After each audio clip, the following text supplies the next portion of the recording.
नै आङो बेयाव ब्लेक राइस होननायावहाय फैबाय आङो नोंथांमोन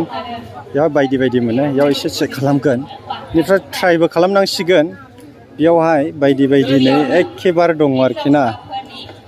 वाव बेनिफ्राय एसे ट्राइ खालामनांसिगोन ने बेयावहाय बेनिफ्राय बेयावहाय नोंसिनि ब्लेक राइसनाव आंथ' दिनैहाय लोगो मोनफैबाय एसे सोंनो सानबाय आङो एसे खोन्थानो हागोन नामा फ्रिया दसे उनाव ने अके आङो नै बेयावहाय फैबाय बे साहाखौहाय लोंनायनोसै ओरैबायदि माबायदि मोनो बेखौ माथो सानो बेखौ मा सानो बियो एलआइसिनि साहा एलआइसिनि अके बिराद मोजांथ' बरिया नै इउटुबार जाला माबा माबिबो मोनजादेनो माथो नाबा फ्रियाव जालाङा फैसासो होलांगोन आं मानो होनब्ला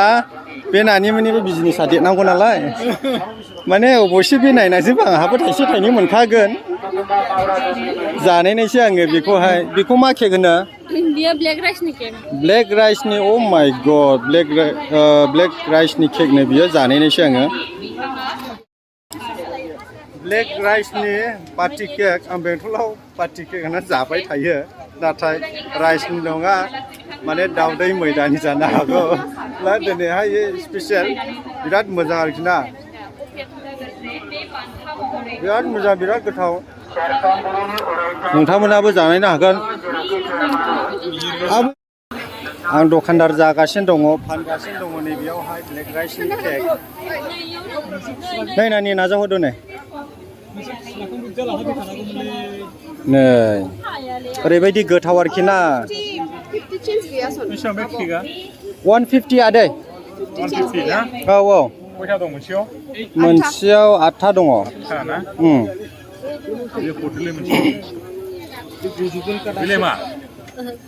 बियो बे ब्लेक राइसनिनो जुस जाहैबाय औ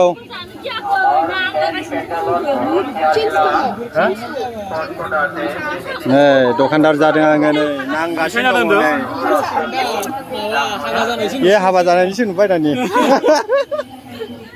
खुलुमबाय आंनि जय नार्जारि इउटुब चेनेलाव नानिनिसिम रोजा रोजा निफ्राय दिनैहाय आङो बेयावहाय बावखुंग्रि हाजो फेस्टिभेल जानो फैनाय हिसाबै दिनै नुबाय आङो ब्लेक राइसनि सोमोन्दै निफ्राय आङो फार्स्ट टाइम नुदों बेयावहाय नोंथाङा बेयाव बायदिसिना बानायना दं नालाय बेखौ आं एसे सोंनो सानबाय मारै मारै बानायो आरो मारै बिदि खालामो आरोखि ना बेखौ एसे खोन्थानो हागोन नामा ब्लेक राइसनि स्टल ब्लेक राइसनि गासैबो ब्लेक राइसनि मा प्रडाक्ट जायो ब्लेक राइसजों मा प्रडाक्ट जायो जों बेखौ बानायो गोबां प्रडाक्टआनो दा गैला माने जोबजोब्बाय बेयावहाय ब्लेक राइसनि केक दङ बे बिराद फेमास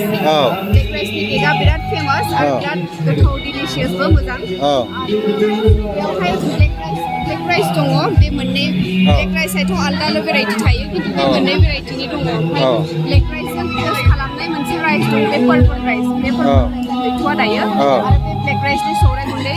बे ब्लेक राइसनि जुस माने एसे ओरै नामा बेफोरनो आरो बे केकखौ जोङो बिदिनो बानाय बानायो आरोखि ना आदसा बे मेसिनाव फ्रेशखानो आदसा नैबेबो बेखौनो बानायगासिनो ना आदसा बरिया नै निफ्राय बिनि प्राइसआ बेसेबांसिमाव फानो नोंसोरो दा नैबेखौहाय बियो केकआ 150 पर पिस 20 रुपिस जायो 150 जायो 8 पिस दङ जों 150 आव हरो 300 and 600 अच्छा 150 आलदा भेराइटि ब्लेक राइस अच्छा आरो पर्पल राइस दं होनदोंमोन आरो 250 रुपिस किल' इनिफ्राय बे ब्लेक राइसखौहाय संना जायोला माबायदि संना जानांगोन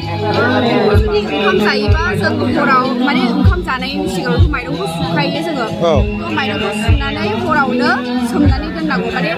जेरै संगोन ना दैखौ जिबायदि होयो बेबायदिनो बे एमाउन्टआव माने दैखौ होनानै सोमनानै दोननांगौ ओमफ्राय नेक्स्ट दिना फुङाव बे दैखौ गारनो नाङा आरो बे दैजोंनो संनांगौ आदसा सुग्रोनांगौ सोमनानै दोननांगौ ओमफ्राय नेक्स्ट दिना बे दैजोंनो संनानै आदसा मोजां मोजां मोजां बिराद मोजां नै सोरबाफोर लांनो गोसोब्ला आंबो लांनायनो सानदों बेनिफ्राय संनो रोङाय ना रोङाथाय बेखौ जानांगौ आरो बेयो हेल्थनि थाखाय मोजां मेडिसिनेल भेल्यु दङ हेल्थनि थाखाय मोजां हाइपारटेनसन आरो डायबेटिस केन्सार पेसेन्टसनि थाखाय मोजां आरो माने बे मुलि नङा जे फाहामनो मुलि नङा बे मोनसे प्रिभेन्सन प्रिभेन्ट खालामो आरो बे बेमारफोरनि थाखाय आदसा नै आं बै बेखौ बोरैबाला संनो रोंदारों आइनो लाङा हैनायसै आं संना जाहोथोंसै फिथाबो ने सिथाव जानो हागोन अ लाथ' सिथाव जाहैनांगासिनो दां मिलाव हैनायसै न'आव लालाय बेखौ सिथावबो जानो हागोन ने आदसा ला सिथाव जायोला बेखौ मारै गुन्दै खालामनांगौ माने समान दोननानै गुन्दै खालामनांगोन ना जुदि बेखौहाय जुदि बे सिथाव गोलावा औ नै नै नै नै बे सिथावानो जाहैबाय नै बे ब्लेकआनो ने आदसा बेयाव दंबावोसो नै सिथावा अ माय गड नै बेबायदि बानायना जानो माइरंखौ सोमना दोननांगोन ने आदसा बेनिफ्राय होनाय सिथावखौ बानायोबा बेखौबा सोमनानै दोननांगौ जागोन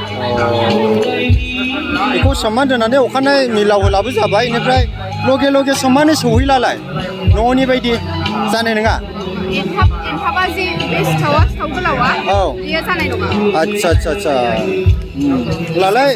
हरसे सोमनानै दोननानै अखानायै संनांगोन ने लालाय बेखौ आं लांनायसै आइनो लांनानैहाय एसे जाहैनायसै आं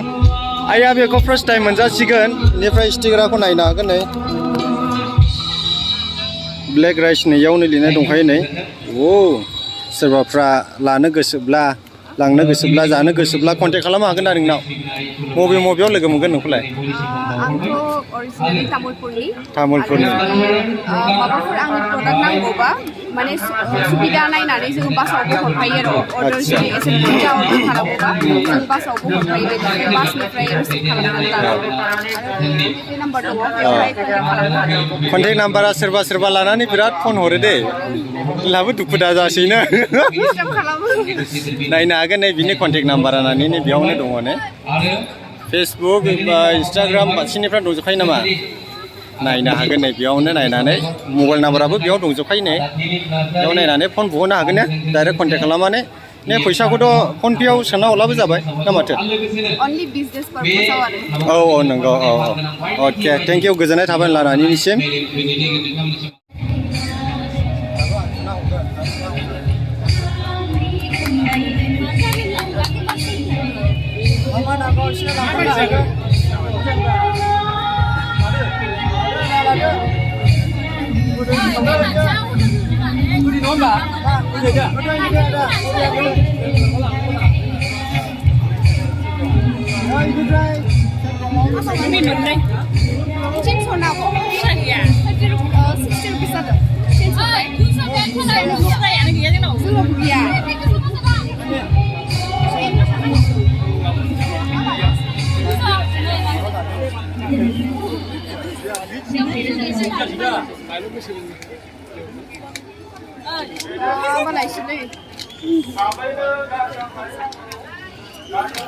आइफन लालायथारबाय नामा आदायाबो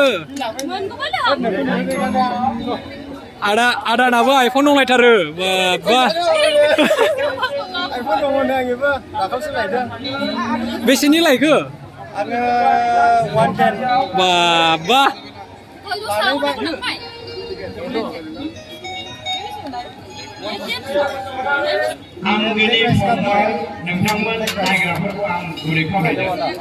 आयदायावनो मोसा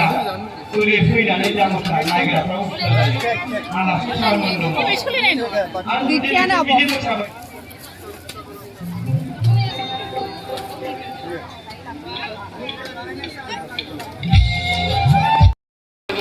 आइना हटेलाव जानोसै जोङो नै नायनो हागोन बेयाव ग्रोनल' आरोखि ना नै मानसिफ्रा नै जों बेयाव हाबनानै जानोसै नै जोंनि फंबायबो दङ आं जानोसै नै ओंखामानो गैयोमोन दासो लाबोना होफैदों फंबाय सानै बिनानाव सासे नै मादैया जोङो लाबोना होफैबाय जानोसै आरोखि